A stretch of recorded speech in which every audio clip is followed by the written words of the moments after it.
सेना के विधायक दल के नेता एकनाथ शिंदे ही उद्धव ठाकरे से दगाबाजी कर गए और शिवसेना के 34 विधायकों को लेकर सूरत के एक 5 स्टार होटल में बंद हो गए, जिससे उद्धव ठाकरे की सरकार अब खतरे में पड़ गई है। इसलिए अब बड़ा सवाल यही है कि क्या महाराष्ट्र में उद्धव ठाकरे की सरकार गिरने वाली है? तो सीटों का गणित यह कहता है कि अगर एकनाथ शिंदे इन सभी 34 विधायकों के साथ बीजेपी को अपना समर्थन दे देते हैं तो महाराष्ट्र में एक बार फिर से बीजेपी की सरकार बन जाएगी। महाराष्ट्र में विधानसभा की कुल मिलाकर 288 सीटें हैं, जिनमें बहुमत के लिए 145 सीटों की जरूरत है। इस घटनाक्रम से पहले तक शिवसेना, एनसीपी और कांग्रेस के पास कुल 152 विधायक थे, यानी इन तीनों पार्टियों के पास बहुमत से 7 विधायक ज्यादा थे। इनमें शिवसेना के पास 55 विधायक, एनसीपी के पास 53 और कांग्रेस के पास 44 विधायक हैं और इस तरह से यह आंकड़ा 152 तक पहुंचता है। इसके अलावा महाराष्ट्र में 29 विधायक ऐसे हैं जो छोटे राजनीतिक दलों से आते हैं या फिर निर्दलीय हैं और इनमें से 17 विधायकों ने उद्धव ठाकरे की सरकार को अपना समर्थन दिया हुआ है। यानी अगर इन्हें भी सरकार में जोड़ लें तो उद्धव ठाकरे की सरकार के पास अब तक 169 विधायकों का समर्थन था, जबकि बीजेपी के पास अपने खुद के 106 विधायक हैं और 13 अन्य विधायकों का भी उसे समर्थन प्राप्त है और इस हिसाब से यह आंकड़ा होता है 119। तो ये दो टीम आपको दिखाई दे रही हैं आपके स्क्रीन पर। बीजेपी के साथ हैं 119 और उद्धव ठाकरे के साथ हैं 169। उद्धव ठाकरे की जो सरकार है आप जानते हैं मिलीजुली सरकार है, जिसमें शिवसेना है, एनसीपी है, कांग्रेस है और अन्य जो हैं वो 17 लोग हैं। यानी महाराष्ट्र में सरकार बनाने के लिए बीजेपी को 26 विधायक और चाहिए और एकनाथ शिंदे का दावा है कि उनके साथ अभी सूरत में शिवसेना के 34 विधायक हैं और उन्हें खुद को मिलाकर यह संख्या 35 हो जाती है। अब अगर शिवसेना के ये सभी 35 विधायक बीजेपी को अपना समर्थन दे देते हैं तो बीजेपी की सरकार पक्की, यानी बीजेपी के पास विधायकों की संख्या 154 हो जाएगी, यानी उसके पास बहुमत से 9 विधायक ज्यादा होंगे और उसे सरकार बनाने में अब कोई परेशानी नहीं आएगी। यानी ये पूरा खेल एकनाथ शिंदे पर इस समय टिका हुआ है। अगर उन्होंने आखिर तक जोरदार बैटिंग की जैसी अभी कर रहे हैं और इस दौरान शिवसेना के सभी बागी विधायक उनके साथ रहे तो महाराष्ट्र में उद्धव ठाकरे की सरकार गिरना निश्चित है और संभव है कि बीजेपी एकनाथ शिंदे से मिलकर अपनी सरकार बना ले। और बड़ी बात यह है कि देखिए एकनाथ शिंदे इन 34 विधायकों को लेकर गए भी तो कहां गए? पूरे देश में उन्हें और कोई जगह नहीं मिली। वो गए हैं गुजरात के सूरत शहर में। तो सूरत शहर में जाने का मतलब ही यह है कि उन्हें बीजेपी का समर्थन प्राप्त है, कहीं ना कहीं बीजेपी से उन्हें आशीर्वाद मिल रहा है। अब सीटों का गणित तो आपने समझ लिया, लेकिन अब आपको महाराष्ट्र की राजनीति का गणित भी समझाते हैं। आज महाराष्ट्र में एक के बाद एक 3 बड़ी ऐसी घटनाएं हुई जिसने महाराष्ट्र की उद्धव ठाकरे सरकार को संकट में डाल दिया है। तो 3 पॉइंट समझिए। पहली बात, अब से कुछ देर पहले उद्धव ठाकरे और एकनाथ शिंदे के बीच मोबाइल फोन पर बातचीत हुई है और खबरें हैं कि एकनाथ शिंदे ने उद्धव ठाकरे को यह स्पष्ट रूप से कह दिया कि अब वो शिवसेना में वापस नहीं आएंगे।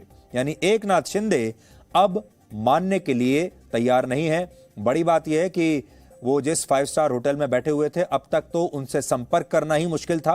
किसी को नहीं पता था कि एक साथ इतने सारे विधायक कहां अचानक से गायब हो गए और जब शिवसेना के बड़े बड़े नेता इन विधायकों से बात करने की कोशिश कर रहे थे तो सबके फोन बंद थे या फिर उन्होंने फोन उठाया नहीं। एकनाथ शिंदे ने भी फोन पर किसी से बात नहीं की, लेकिन आखिर में उन्होंने एक बार उद्धव ठाकरे से बात कर ली है।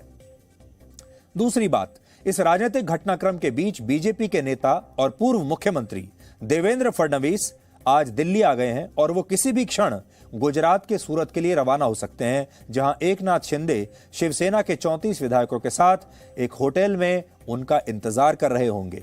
फडणवीस के सूरत जाने का मतलब यह है कि एकनाथ शिंदे और बीजेपी के बीच कोई डील हो सकती है और फडणवीस के दिल्ली आने का मतलब यह है कि उन्होंने दिल्ली में बीजेपी के तमाम बड़े नेताओं को सारी जानकारी दे दी होगी, उनसे सलाह मशवरा कर लिया होगा और उनसे आगे का रास्ता तय कर लिया होगा, उनसे बात करके कि आगे क्या करना है और किन शर्तों पर यह डील तय करनी है। इसीलिए वो पहले दिल्ली आए, दिल्ली में बड़े बड़े नेताओं से उन्होंने अप्रूवल ले लिया होगा, सहमति उनकी ले ली होगी, शर्तें समझ ली होंगी और अब वो सूरत जा सकते हैं।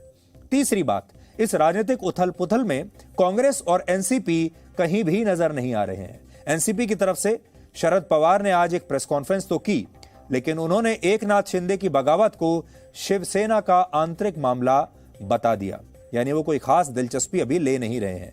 और ये भी खबरें मिली हैं कि शरद पवार इस मामले में ज्यादा सक्रिय नहीं है और कांग्रेस भी इस पर चुप है।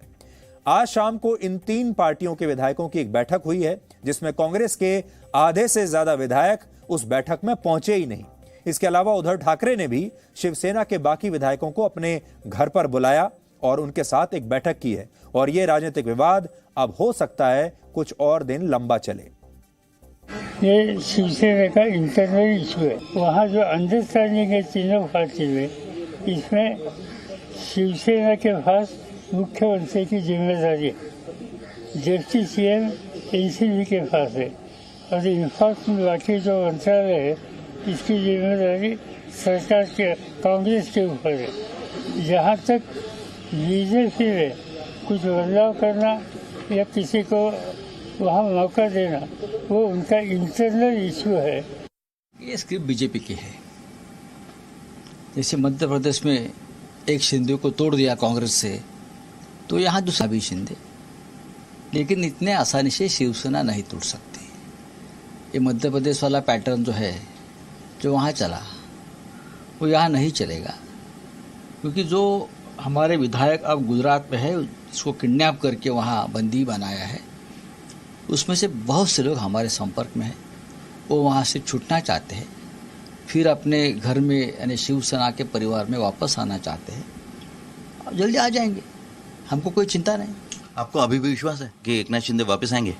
देखिए, एकनाथ शिंदे हमारे पुराने साथी हैं और सिर्फ साथी नहीं है, हमारे अच्छे मित्र है, हमारे भाई जैसे रिश्ते सबके साथ।